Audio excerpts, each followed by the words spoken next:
นอนไม่หลับเป็นปัญหามากสำหรับคนในสังคมเมืองสวัสดีครับท่านผู้ฟังทุกท่าน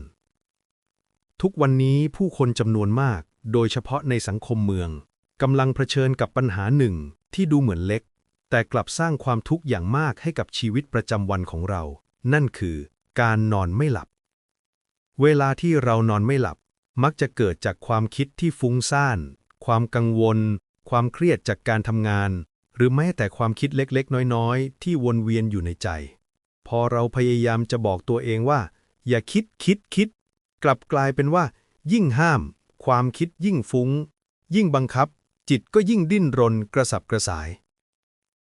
พระพุทธเจ้าทรงสอนเอาไว้อย่างชัดเจนว่าความคิดนั้นห้ามไม่ได้แต่เราสามารถหยุดความคิดได้ด้วยการเจริญสติเพราะเมื่อสติของเราเข้มแข็งมีกำลังเพียงพอความคิดฟุ้งซ่านจะค่อยๆสงบลงไปเองเหมือนเวลาที่เราเอาน้ำใส่แก้วแล้วคนแรงๆน้ำก็จะขุ่นเต็มไปด้วยตะกอนแต่ถ้าเราวางแก้วนั้นลงเฉยๆไม่ไปกวนน้ำก็จะค่อยๆนิ่งตะกอนก็จะตกลงสู่ก้นแก้วกลับมาใสสะอาดอีกครั้งความคิดฟุ้งซ่านก็เหมือนการกวนน้ำในแก้วยิ่งไปห้ามยิ่งไปกวนจิตก็ยิ่งวุ่นแต่ถ้าเรามีสติรู้เฉยๆไม่เข้าไปยุ่งความคิดก็จะค่อยๆสงบลงเองดังนั้นวิธีแก้ปัญหานอนไม่หลับจึงไม่ใช่การไปสู้กับความคิดแต่คือการเพิ่มพลังให้กับสติให้สติของเรามีกำลังเพียงพอที่จะระงับกระบวนการฟุ้งซ่านในใจแล้วจะฝึกเจริญสติอย่างไรง่ายที่สุดคือการฝึกสติให้รู้สึกตัวอยู่กับปัจจุบันขณะเช่นเวลาที่เรานอนลงให้น้อมใจกลับมาอยู่กับความรู้สึกที่กำลังปรากฏเช่นรู้สึกถึงลมหายใจเข้ารู้ว่าหายใจเข้ารู้สึกถึงลมหายใจออกรู้ว่าหายใจออกหรือถ้าไม่ถนัดลมหายใจอาจจะรู้สึกถึงการสัมผัสของร่างกายกับที่นอนศีรษะสัมผัสหมอนหลังสัมผัสเตียงมือสัมผัสผ้าห่ม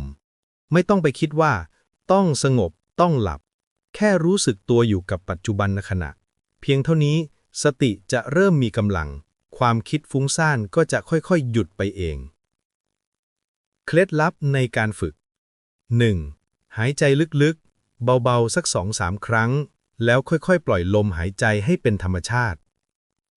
2. ไม่ต้องบังคับจิตถ้าฟุ้งไปก็แค่รู้แล้วกลับมาที่ลมหายใจใหม่